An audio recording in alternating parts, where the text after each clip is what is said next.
Barah menurut Kamus Dewan DBP edisi ketiga adalah ketumbuhan berbahaya pada kulit atau pada tisu di dalam tubuh yang disebabkan oleh pertumbuhan sel yang tidak mengikut kadar yang normal disebabkan oleh pengaruh bahan-bahan karsinogen seperti bahan kimia dan virus.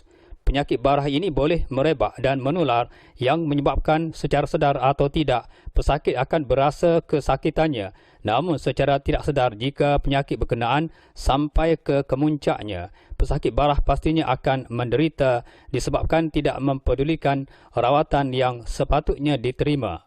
Membicarakan tentang barah yang kebanyakannya dialami oleh golongan lelaki dan wanita dewasa, ada orang berkata lebih baik mendapatkan rawatan secara tradisional kerana kaedah yang digunakan ialah secara sentuhan, menggunakan air penawar dan doa-doa serta wirid yang tidak mendatangkan sebarang kesakitan.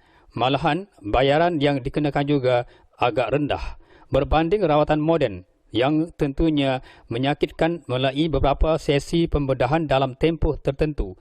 Bahkan bayaran yang dikenakan juga agak tinggi dan membebankan pesakit. Berikutan itu, ramai yang mendapatkan rawatan secara tradisional kerana masih mempercayai kaedah berkenaan lebih relevan dan selamat.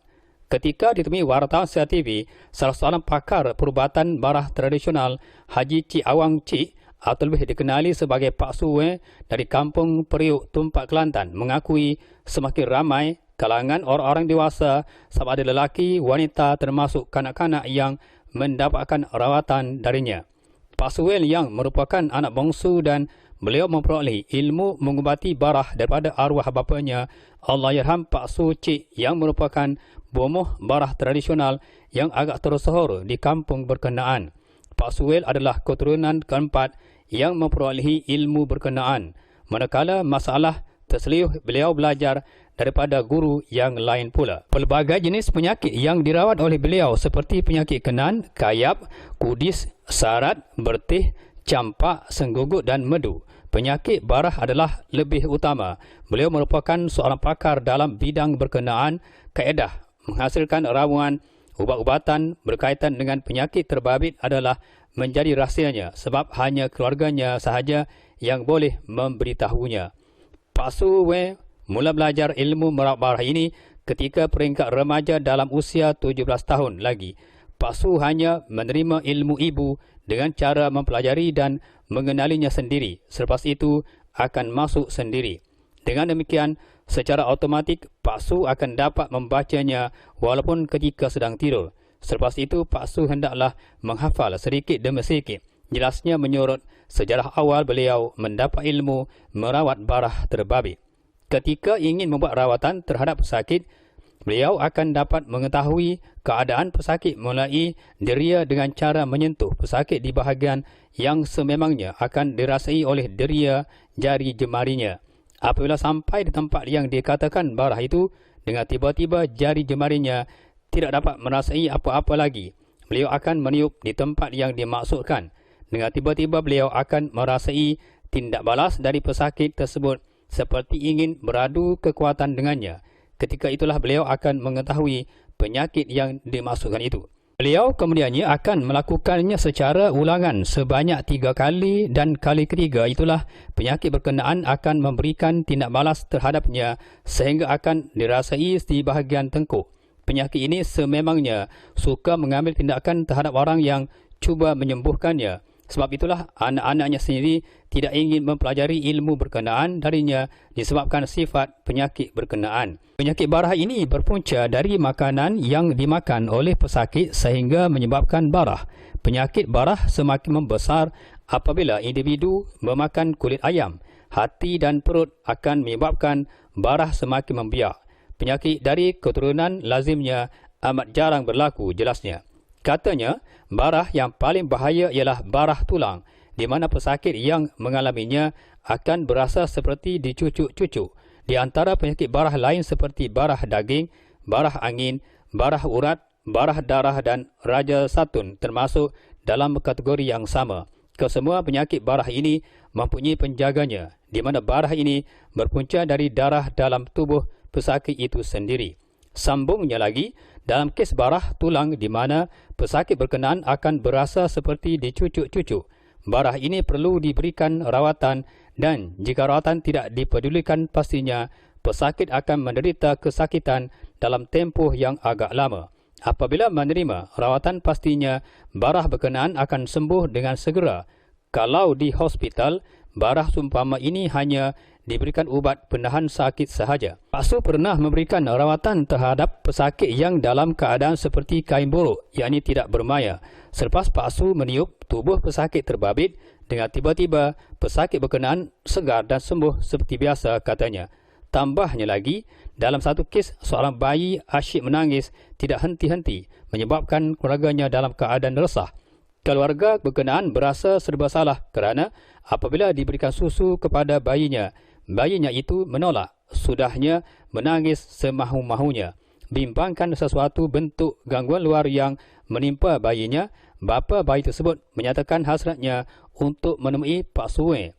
Dengan tidak semena-mena, apabila menyebut sahaja nama Pak Suwe, secara tiba-tiba bayinya itu diam serta-merta dan tidak lagi menangis sebagaimana sebelumnya. Sambung Pak Suwe, dalam kes bayi berkenaan, walaupun bayi itu tidak lagi menangis dan masalah keluarga berkenaan dianggap selesai, namun keluarga berkenaan perlu berjumpa dengan Pak Suwe juga. Jika keluarga berkenaan enggan berbuat demikian, masalah berkenaan akan wujud kembali selepas itu dan bayinya akan menangis semahunya tanpa henti. Katanya, Pak Suwel pernah memberikan rawatan terhadap sebuah keluarga Cina yang datang ke rumahnya. Menurutnya, kaum Cina mempercayai rawatan yang dijalankan oleh Pak Suwe ternyata sembuh sepenuhnya dan mereka menemui Pak Suwe bukan dalam masa sehari tetapi sehingga 5 dan 6 hari, tidak sebagaimana bangsa Melayu yang hanya sekali sahaja. Apabila ditanya tentang bayaran yang dikenakan terhadap pesakit yang datang menerima rawatan darinya, Pak Suwe menjelaskan beliau tidak mengenakan sebarang bayaran ke atas rawatan yang pernah diberikan kepada pesakit, tidak sebagaimana rawatan moden. Beliau hanya mengharapkan keikhlasan dari pesakit itu sendiri. Maksud keikhlasan dari segi menerima rawatan adalah suatu kejujuran yang diharapkan dari pesakit. Sebab itulah sesukar manapun rawatan yang dijalankan, penyudahnya adalah kejayaan. Cuma beliau hanya mengenakan bayaran bagi ubat-ubatan yang dihasilkannya sendiri kerana untuk menghasilkan ubat terbabit adalah sesuatu yang paling sukar. Berikutan bahan-bahan herbanya terlalu sukar diperolehi. Selain rawatan barah, Pak Su juga pernah memberikan rawatan penyakit saraf yang dialami oleh kanak-kanak yang berusia di antara 5 hingga 8 tahun. Namun, kesemua rawatan yang diberikan menemui kejayaan yang diharapkan, katanya. Ditanya tentang jumlah pesakit dari kalangan masyarakat tempatan, yakni Kelantan, yang pernah menerima rawatan darinya, beliau tidak dapat memberikan jumlahnya kerana agak terlalu ramai yang datang dari semua daerah di negeri ini. Sementara pesakit dari luar negara seperti dari negara Brunei, Singapura dan paling jauh beliau pernah merawat pesakit dari Amerika Syarikat yang mengalami barah usus. Rawatan terhadap pesakit berkenaan hanya sekali sahaja, tetapi mereka mendapatkan ubat-ubatan darinya sebanyak 2 kali. Menariknya, menurut pesakit dari negara tersebut yang memuji rawatan yang dijalankannya mendapati sembuh sepenuhnya dan beliau kini sedang menjalani kehidupan seperti biasa disebabkan penyakitnya telah sembuh. Pesakit berkenaan sering menghubunginya bertanya khabar tentangnya. Menurutnya, purata pesakit yang pernah menerima rawatan darinya paling ramai dialami oleh golongan wanita dewasa. Kebanyakan masalah-masalah yang dihadapi berhubung dengan barah payudara dan barah pangkal rahim. Sementara yang lelaki pula, masalah yang sering dihadapi oleh golongan berkenaan ialah tentang paru-paru, hati, jantung tersumbat dan ketumbuhan dalam tengkuk.